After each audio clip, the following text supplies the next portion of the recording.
actually what we've heard from some, like Tim Montgomery, an ally of his in Reform, is a sense that actually he's not perhaps looking as sort of bubbly and happy as he might otherwise be. Obviously, we've been talking about the Clacton by-election. Sometimes radio listeners are fed up with the endless talk about it. A lot of it also coming into bat for Nigel Farage, because there tends to be perhaps a tone from me, dare I say it, that this was a catastrophic waste of time. But we've had a sort of good 24 hours to digest the news.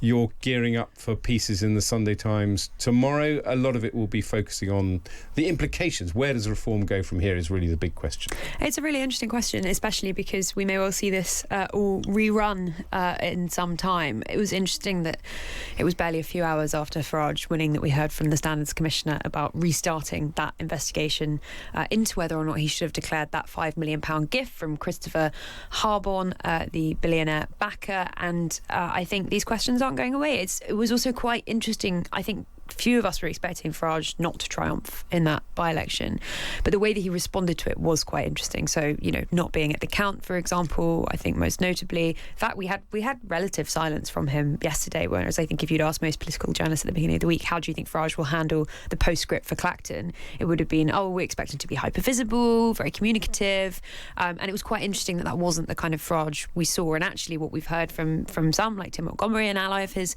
in Reform, is a sense that actually he's not perhaps looking as sort of bubbly and happy as he might otherwise be, and that actually these questions around his finances sort of something of an Achilles heel for him at this point. And it is interesting hearing those kinds of concerns come to the fore. When I speak to people in Reform, I should say they are extremely happy and optimistic about the future of the party, and particularly of Nigel Farage. They're looking ahead to conference, which they think is going to be a really big positive moment for them. They've got more announcements coming, and actually they would say to what I have just said, and to those who have said that they feel that perhaps he's not his usual self, actually he has in recent days been resuming things like press conferences. He has actually been answering questions about his finances.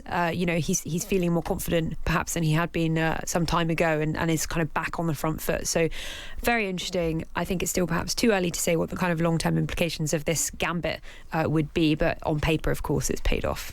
Yeah, it is so interesting how he's reacting. There were two things that struck me. One is that he's sort of slightly shifting his position. This quote to GB News, "Maybe I haven't filled in a piece of paper. I'm confident that I'm right. We'll see where we go."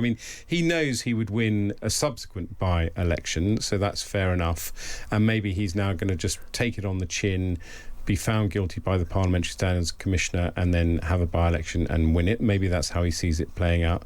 And I think the second thing is, and this is me, some listeners will accuse me of being biased, but there's a tone that I think is the wrong tone he's adopting, where he says, he talks about a bin and he says, "I beat the establishment candidate," and people just think that looks absurd.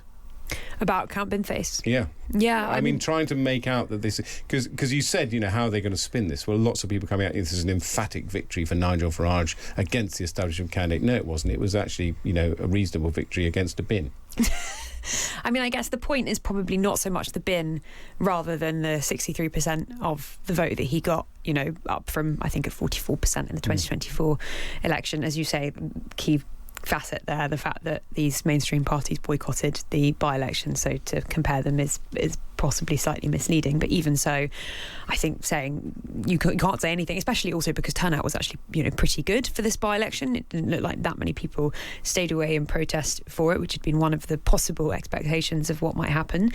So I think for those reasons they do feel confident about this, and do feel like actually whatever you might say about this contest, to say, as many of the mainstream parties have done, that it is not a real by-election is obviously factually incorrect. Like, it is a by-election. The real people of Clacton walked down to the polling station, many of them, I think more than 40% of them, and did actually cast a vote.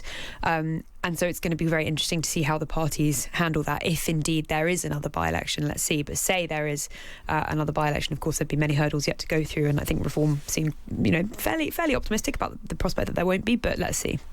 Some people, there's a rumour swirling around, that the Tories are trying to persuade Labour not to stand if there is a second by-election. It is there's an element of Pyrrhic victory for the mainstream parties, because they avoided this by-election because Farage called it prematurely. They can't really avoid a second by-election. They'll probably lose. The idea that Labour would stand aside for the Tories is for the birds, isn't it? I think Labour have also already said that they would run in a second contest, or what they seem to be a sort of proper contest. I think it would make it pretty difficult for them if they did decide to stand aside, but let's see. I also don't think it would make a meaningful difference to, as you say, whether or not Farage would crucially be able to win. And if he did then win, with Labour having pulled out of that and the Tories lost, it would give Reform the strength to be able to say, look, the establishment did absolutely everything they possibly could in this by-election, as indeed in the last, to make sure that I didn't win, and look, I've done it anyway despite their best efforts. So I'm not sure it's necessarily fantastic strategy from them. And I just think the reason why this is the playbook for Farage is because he knows that he's got these massively impregnable majorities in Clacton, where he is supernaturally popular, and you can't argue with that. Like that as a political strategy, I think the other parties do have to kind of be careful with how they handle that. Gary says there'll be no second by-election in Clacton for the simple reason that nobody wants one. By resigning, forcing a by-election, then winning that by-election with around 1,000 more votes than he got in the general election, Farage has proved that his supporters don't care about all the noise around him over his personal finances. There's now nothing to be gained for his political opponents in forcing that by-election. In fact, I would say that the last thing the other parties want is to have to put a candidate up in Clacton, knowing that best they will do is limp home in a poor second place. So those parties will now conspire to make sure that whatever punishment Parliament hands out to Farage when he is inevitably found guilty by this parliamentary inquiry, it won't be harsh enough to give the voters of Clacton the opportunity to recall him. Well, we'll see about that. I think that there are enough people who would sign a recall petition if that was indeed the case, but we shall wait to see. Now, the main kind of political issue of the week has become the wildfires. Andy Burnham is bringing the army to tackle the wildfires. He's banning disposable barbecues. And, of course, this emergency alarm across England and Wales. Where were you, Lara, when your phone... I was literally going to say, I can't imagine you liked your emergency alarm very much. No. I bet that annoyed you. Yeah, well, I was in the middle of, drinking a nice glass of rosé and some seafood linguine. I was actually on the tube, and everybody's went off at different times. And mine just would not stop going off. I don't know what it was about my profile. But James Ball, who was in earlier as one of our columnists, pointed out that he was in Green Park Tube and everybody started panicking. So it's a very risky strategy, this emergency alarm. Yeah, and in some countries it is. Well, I mean, I think in our country it was initially designed to signal a sort of imminent threat to life. Exactly. I mean, for many people, this is obviously extremely seriously. Yeah. It's extremely serious, these wildfires. I don't think anybody would argue with that. But of course, some Tories have questioned whether or not it does quite reach the bar. I think it's a really good point, and I think it will come out in the next few days. It was an inappropriate. You now actually got me over the line. It was an inappropriate use of it, because when you say that, if you were, I funnily enough was by the New Forest where they've been having some wildfires. I was in Poole last night. If your house was threatened or whatever, fair enough. But telling me in a restaurant in Poole that I shouldn't use a disposable barbecue by giving me a sort of klaxon alert was completely inappropriate. I think it might come backfire on him. I mean, to play devil's advocate, there will be a lot of people who genuinely don't know that you shouldn't use disposable barbecues, for example, and some of the other examples that were used in that emergency alert, for whom that notification may well have been quite an important thing. It's also, I know you were irritated by it. That's kind of your personality. And I do, and it's not Lord that, Vaizey. Sorry, Lord Vaizey. It's not that. It's really not that much of a big deal. Do you know what I mean? It's a notification and it's a bit annoying, but ultimately, if it's possible that it saves lives, that I don't think it's that bad. But I mean, it is interesting, the issues are piling up. I was going to say the problems, but the issues are piling up. You've had early prisoner relief, now you've got the wildfires. I mean, I suppose, leaving aside the emergency alarm, this is an issue where Andy Burnham wants to be seen to be in control. That's a really good point. Yeah, and also I think we should remember at the beginning of last week there was we had some interventions from Zach Polanski, the leader of the Green Party, who had been criticised in some quarters of the Green Party in recent months for perhaps not giving quite as much weight to climate issues as he had done before, and he'd been pushing Andy Burnham to hold a Cobra meeting among other measures, and there was pressure on Burnham at the beginning of the week on these questions, and he has made a really big effort to go out, to be seen, to be addressing this issue importantly. We've got a fire minister now. He's saying there'll be European-style firefighting planes as kind of included in these emergency measures that we're hearing about now, and did say there were 37 live fires in the UK. I mean, that is really significant, and it is important that he is seen to be across that, and that people feel that they're reassured when they hear him talking about this. So, I think it's crucial for him that at this point he's seen to be doing something, and that's why they've taken a quite proactive approach this week on it. I think it's fair to say that Times Radio listeners are a bit cynical about this alarm. My alarm went off 3 times last night. It was totally pathetic. What next? An alarm for looking both ways when crossing the road. Well, some people could use that. Used once like that, it won't be long before they're using it to tell us that the roads are freezing over. We need some control. My husband got an emergency text 4 times. He's now switched off the alarm, and now he will forget to switch it back on. So that I actually didn't realise was possible until I was told this last night. How do you do it? It's just all on the setting. You can just turn off emergency alerts. Oh. I sort of thought in a great deep state way that there was absolutely no way you could avoid them. Well, we've had a deep state text saying this reminded me that the government knows where I am. I was just musing, I wonder when the first article will appear in the newspaper saying this was the worst week of Andy Burnham's premiership. I think that's when he becomes Prime Minister officially. That's when you become Prime Minister, when you get the worst week. Do you think this was his worst week? No, I don't. Oh, sorry. I was like, you've seen some bad weeks in your time. My musing came because it is interesting that this week we have seen the early release of prisoners. My view is that Andy Burnham has dithered too much on it, but he's been kind of protected by the fact that it's August, plus he's new. We've now got tackling the wildfire crisis, plus this is a long way for me to get to the last topic, which is the asylum camps. So, the village of Piddington, 1,200 people, Andy Burnham telling effectively, the South, everyone has to bear the burden, and that includes asylum seekers being placed in wealthy areas as well as in poor areas. But this is, again, a problem that's going to keep coming up.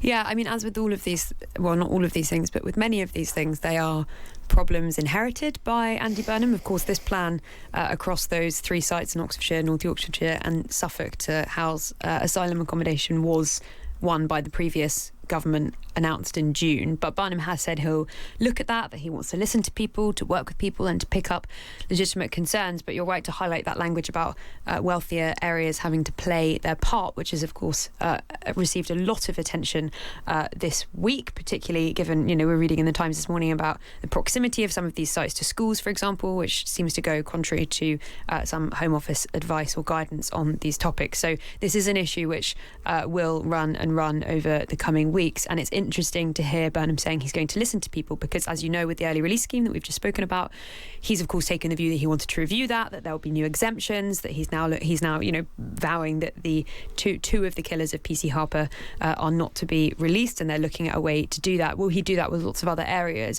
It will be interesting to see, particularly in the autumn, and this is something I'm writing about tomorrow, some of the really big challenges that he has coming down the track in the autumn.